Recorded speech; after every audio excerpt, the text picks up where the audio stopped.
In the United States, after several days of vote counting on Saturday, Joe Biden has won the U.S. elections and will be the 46th president in the U.S. The Democratic Party will win over 207 delegate points. Kamala Harris made history as she is the first woman to become vice president of the United States. The Senate chamber will still counting votes to decide if it will remain Republican majority or if it will change.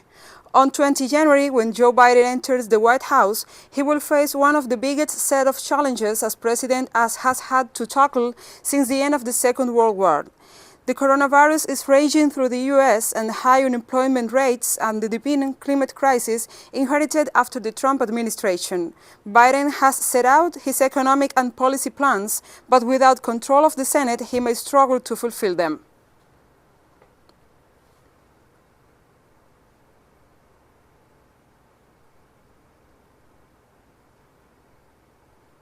And leaders from around the world reacted to Joe Biden's victory in the 2020 U.S. general elections.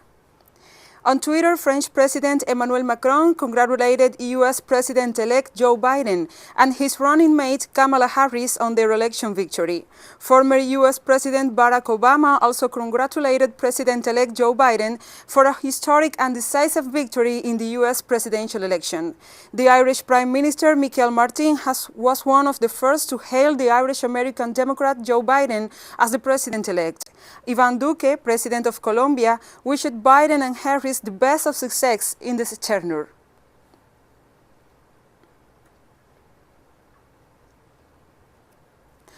As news emerged that Joe Biden had won the U.S. presidential election, crowds poured onto the streets of Washington and other cities in exuberant celebration. In the capital, the sound of car horns filled the streets, with hundreds gathering downtown, whooping, laughing, and clapping in Black Lives Matter Plaza near the White House. Across the city, people came out onto porches, toasting the Biden's victory with champagne and tequila, many of them glued to their homes and their phones as they shared the news. People poured into the streets of New York as well, yelling and clapping from balconies and banging on pans. In Philadelphia, the biggest city in Pennsylvania, the state where Biden was born and which sealed his electoral college victory, celebrations erupted outside the convention center where votes were being counted.